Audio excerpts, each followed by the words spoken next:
Nekada davno Zoster po prvi put svirao u Visokom, evo, prije 14 godina, u posljednjih 3-4 godine 2 puta.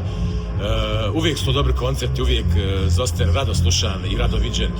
Ko više poželi Visoko, ko više poželi koncert, da li je vi u Visokom ili Visočani vas? Pa mislim da je to obostrano, da smo to već rasili, da je to obostrano.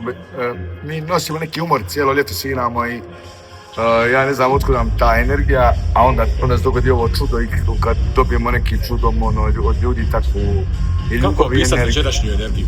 Pa teško, ko nije bio tu, jel, teško opisati, ali evo nama je dalo neko izvuku iz nas zadnje atome, i tako je motivirajuće to. Da, puno svirate, ne samo ovog ljeta, nego inače ove godine i razni festivali, Sarajevo i Mostar i Banja Luka. Da, i u Srbiji, Hrvatskoj, i Crna Gora, sve je. Pomaže ta energija od ljudi koji vas slušaju. Kako ne, osjetimo stvarno iskrenu povezanost s publikom i iskrenu ljubav. Stvarno.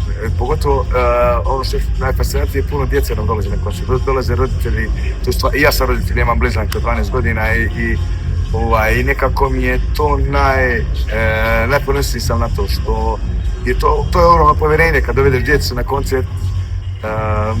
To znači da nam ljudi jako vjeruju, jeli? I nekako smo obavezani da ne iznevjerimo to povjerenje. Da, evo, upravo da se nadovežem na to, postojite već 26 godina, mnogi su odrastali na kraju krajeva uz vas i uz vašu muziku. To momci curovi. Ali kako u stvari, evo, vi dalje opstajete u smislu da imate dalje svoje vjerne fanove u ovo vrijeme komercijalne muzike i svega ostalog.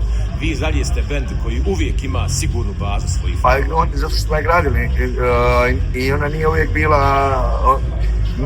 Naš prvi album nije bio ne znam kakva senzacija da je, on je dopro do određenog broja ljudi koji su nas motivirali da radimo i dalje. Ono što je meni kao autoru bilo važno, taj prvi album da smo uspjeli napraviti, to mi je možda najvažnije, a i to je smatram najvećim uspjehom, napraviti prvi album od one zamisli, budalaštine iz glave da se dovede do krajnjeg proizvoda. I to je jedan proces koji je univerzalan, sad koliko je on dobar ili nije, to je manje važno. Ono što je važno su mi doprli do ljudi koji su nas dalje, oni su nas očuvali u muzici. Dakle, naša publika nas drži živima, jer ne bi imali vremena se baviti muzikom da nije njih. Naravno, i ono što je jako bitno kod vas, zanimljive pjesme, zanimljivi tekstovi. I to kažem u vrijeme kada stvarno imamo raznih pjesama, ne mogu reći nekvalitetnih, ali eto manje kvalitetnih, kod vas ima i smisla i poruke. Koju u stvari vi, evo, poruku nekako uvijek pokušavate provući? Pa nema poruke konkretne, da imam ja bi tu poruku rekao, da imam sad nešto kao ono izađe papa i kaže tako je, jel? Nego u pitanju je istraga, istražne radnje se ovdje i ono što mislim, mi ne nudimo konačan odgovor i mislim da ga nema, da je život puno kompleksniji od tako jednostavno da bi nešto to rekli u jednoj rečenici ili u jednoj pjesmi. I ljudi to prepoznaju jer i oni sami rade istražne radnje na samima sebi kao što mi to radimo i tu se događa povezanost. Ono što je također možda i jako lijepo za vas jeste da vas ne smatraju BH bendom, nego regionalnim bendom. Gdje god dođete smatraju vas vašim. Pa dobro, mi jesmo naši, zato kao grupa Zoster vaša grupa, dakle nismo određeni time i mi nemamo taj problem.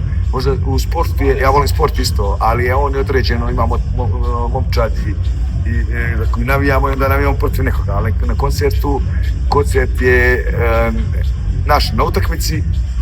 Neko je na utrkama, na nečem uvijek neko je sretan, neko nije. Na koncertu su svi nesretni, bio loš koncert, jer su svi sretni. Dakle, to je i onda nekako nema potrebe da se mi smo oni koji nas hoće, mi smo njihovi, ko želi da smo i postoji ima i sad, onaj ko želi, mi smo njegovi, jel? I evo ono što sada aktuelno... Publika bira nas, ne biramo mi publiku, nego ne... To svakako. Ono što je aktuelno, izbacili ste nekoliko novih singlova, odnosno novih pjesama, radi se album. Ako se ne varam, negdje u oktobru bi trebao biti kompletiran. Tako je. Plan je, imamo još do kraja mjeseca 4 koncerta, već sad utorak u Varaždinu, četvrtak Zaječar, petak Niš i Beograd je finale na Kalemegdanu sviramo. I onda idemo u studio. I mislim imamo pjesme napisane i one imamo neke demo snimke, ali idemo i sad nekako dati vremena i napraviti ih. Najbolje što znamo. Hvala puno prije svega na dolasku u Visoko, hvala puno na zaista odličnom koncertu i eto vidimo se opet.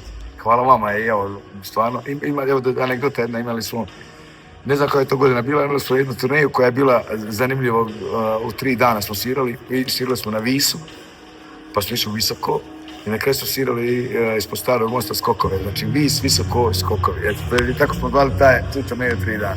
Hvala još jednom i vidimo se ponovno.